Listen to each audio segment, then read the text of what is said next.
ئافرەتانی چ وڵاتێک زۆرترین خیانەتی هاوسەرگیری لە پیاوەکانیان دەکەن؟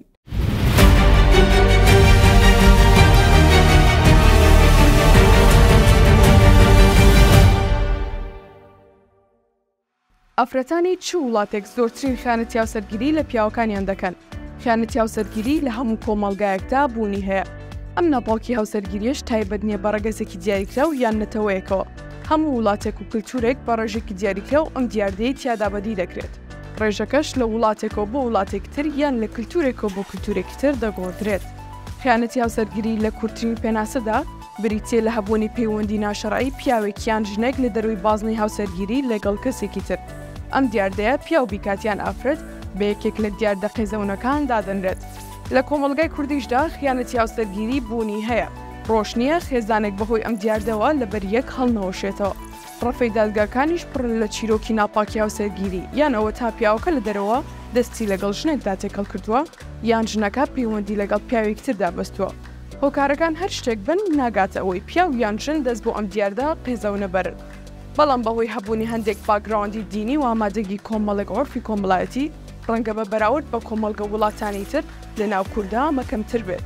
بەڵام داتە و ژمارەکان ئاماژە بۆ دەدەن ڕۆژ بە ڕۆژ لێرەش ڕێژەکە بەرز دەبێتەوە. بەپێی ئەو داتا فەرمی و نافەرمی و ئەو لێکۆڵینەوانە و ڕاپرسیانی کراون هەندێک وڵات لە ڕیزی پێشەوەن لە بابەتی خیانەتی هاوسەرگیری کە خانمەکانیان زۆرترین خیانەتی زەوجیان لە مێردەکانیان کردووە. لەگەڵمان بمێننەوە با پێکەوە بزانین وڵاتەکان کامانن. ئەمریکا وڵاتی ئەمریکا بە گوێری ئەو داتا فەرمی و نافەرمیانەی هەیە ڕێژەی خیانەتی هاوسەرگیری لە ناو ئافرەتاندا سەدا چواردەیە. واتە لە هەر 5 ئافرەت یەکێکیان بە درێژایی ژیانی ناپاکی هاوسەرگیری کردووە. سنگافورە لە سەدا 19 خانمان خیانەت لە هاوسەرەکانیان دەکەن. ڕێژەکەش بەرزبوونەوەیکی زۆری بەخۆ بینیوە لە 4 ساڵانی پێشووتر. بە جۆرێک لە 20 ساڵ پێش ئێستا ڕێژەی خیانەتی هاوسەرگیری لە ئاستێکی زۆر نزمدا بوو.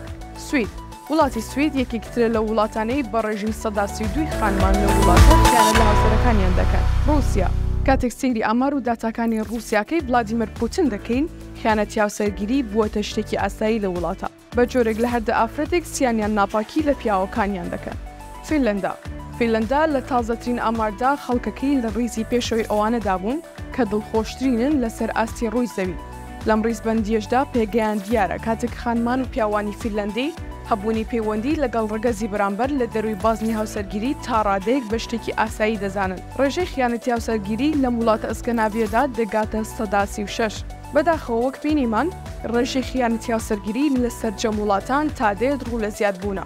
تۆ وەک هاوڵاتیەک گەر بتوانی چارەسەر ئەم دیاردەیە بکەیت چی دەکەیت؟